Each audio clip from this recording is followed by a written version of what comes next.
that was the big one for me.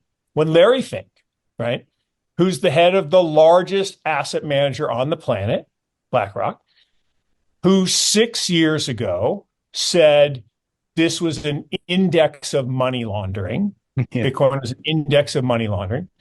For him to then come on CNBC and say, no, it's a store of value that you should own to protect yourself against the devaluation of the currency.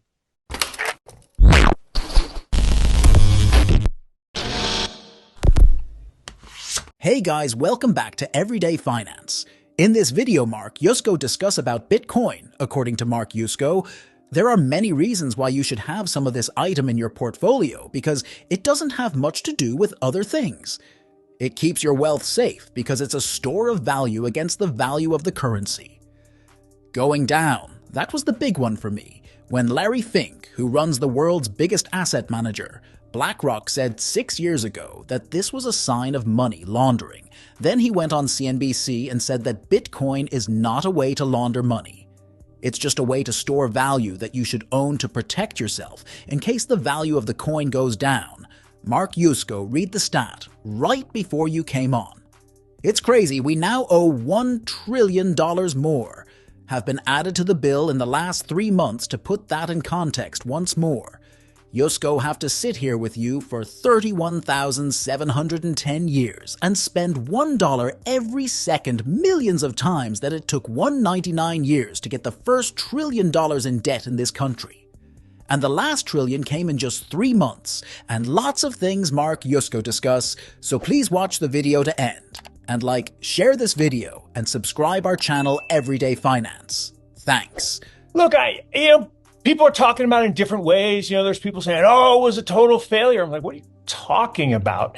I mean, we set all-time records for ETF trading on the first day. When you put together the basket, it was $4.6 billion of trading in the first day. Like, oh, but there was only a few hundred million net inflows because GBTC was being liquidated. I'm like, sure. I mean, did people expect on day one all the advisors out there would say, oh, I made a mistake. Clearly, I should rush out and load up. No, it's going to take time for education. All the advertisements are going to come. You're going to have, you go to BlackRock.com. Yeah. Their landing page, their main landing page for the whole firm is an ad or the one pager for IBIT, their Bitcoin ETF. So that's a big deal. That's a really big deal. And so here we are 4 days into trading, and we've got $1 billion of net new money into IBIT. We've got $2.5 billion of capital across what they call them the newborn nine. And then, GBTC converted. And yes, it's losing assets because they kept their fees really, really high, knowing that the people who had a big tax gain aren't going to sell over fees. So it's kind of a little bit of a cash grab because they've got some challenges, I think, over at DCG. But bottom line, I think it was a tremendous launch, tremendous day for digital assets broadly. There's all the maxis are upset because, these people don't own Bitcoin. You're right. Technically, you're right. The Bitcoin was created so you and I or anyone else could exchange value without an intermediary. So no, these people are not going to hold their keys and they're not going to put it in cold storage. But here's the thing. There's going to be a transition from TradFi, traditional finance with trusted third parties, to ultimately DeFi or NoFi, right? Where there's no trusted third parties. This is going to take time, but this is a great stepping stone for people to add what has been, the best performing asset over the last decade. It's actually been the best performing asset 12 of the 15 years it's been in existence. Most people have zero exposure. not people listen to the podcast, but most people have zero. And, I've been talking about this since 2017, 18, right? Get off zero. Zero is the wrong number. Now, I'm not saying 100% or 90% or 80%, but zero is just wrong. Yeah. And you want to have some of this asset in your portfolio for lots of different reasons. For the low correlation to other assets, it protects your portfolio. For the fact that it is a store of value against devaluation of the currency. That was the big one for me. When Larry Fink, right, who's the head of the largest asset manager on the planet, BlackRock, who 6 years ago said this was an index of money laundering. Bitcoin was an index of money laundering. For him to then come on CNBC and say, no, it's a store of value that you should own to protect yourself against the devaluation of the currency. And I just read the stat right before I came on with you. Crazy. So we've added $1 trillion of debt to the national debt in the last 3 months. Now, just again, to put that in perspective, you and I would have to sit here together for 31,710 years and spend $1 every second. That's 1 trillion. So it took 199 years to get the first trillion of debt in this republic. And the last trillion came in 3 months. So what does that mean for the purchasing power of our fiat? The money that we're paid for our work and our service and our lives? Well, it's going down. And I don't have to tell anybody who has gone out to lunch lately or bought a coffee lately or tried to buy a house lately. The value of the money is going down. It's being devalued by the creation of this, what I call the fiat fiasco.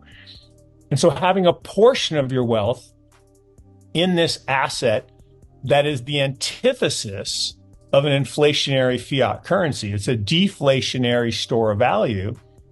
It's just a logical, rational thing to do. According to Mark Yusko, without a doubt, we beat the all-time high that might happen in a few days. As soon as people understand that these ETFs are every day, more Bitcoin is taken off the market than is made. And after cutting in half, that amount will be doubled or tripled. It's just a matter of quantity and demand. The demand shock has happened, and supply and demand are pretty simple. If there is no change in supply and demand goes up, it's simple math that PI1 is higher than P2. But what if the quantity then goes down? PI2 is greater than P1? Right now there is a market shock, and in April the supply will drop from 900 bitcoins a day to 450. When you put those two things together, the number goes up. Mark Yusko still haven't talked about the fear of missing out, FOMO, and the part about leverage, and the stupid part where let's back to the Mark Yusko interview. From a macro perspective, you want to count on things like, weaker economic growth, increasing liquidity, rising commodity prices, rising Japanese yen, weakening other currencies, obviously some tailwind for places like China, and certainly tailwind for digital assets.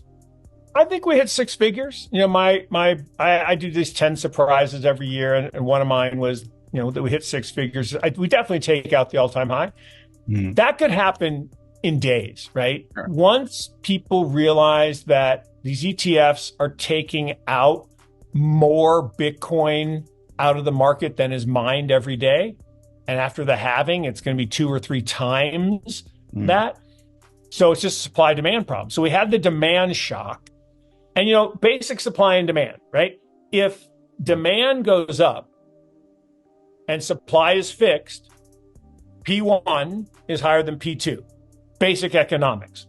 But if then supply shrinks, right, P2 is higher than P1. So we're having a demand shock right now, and we're going to have a supply shock in April. We're going to go from 900 Bitcoin a day to 450. You put those two things together, number go up. And then we haven't even talked about the FOMO part and the leverage part and the stupid part where, dumb people play dumb games and win dumb prizes. Yeah. And people will lever up again, which is not smart. Why would you ever lever up an 80 vol asset? We can't help ourselves. Greed. I know, right? we can't help ourselves. Yeah. So. According to Mark Yusko, central banks will use Bitcoin that the renminbi was finally used by central banks to begin. You should know that all central banks have gold. The base of money is gold. And then there are different kinds of money on top of that as a way to save money after that. They make money on top of that. That's why gold is at the bottom. Bitcoin is like real gold. The smart ones will eventually say, I'm going to add some now. If you learned something from this video, then please like this video and subscribe our channel Everyday Finance. And we will meet next video. Thanks.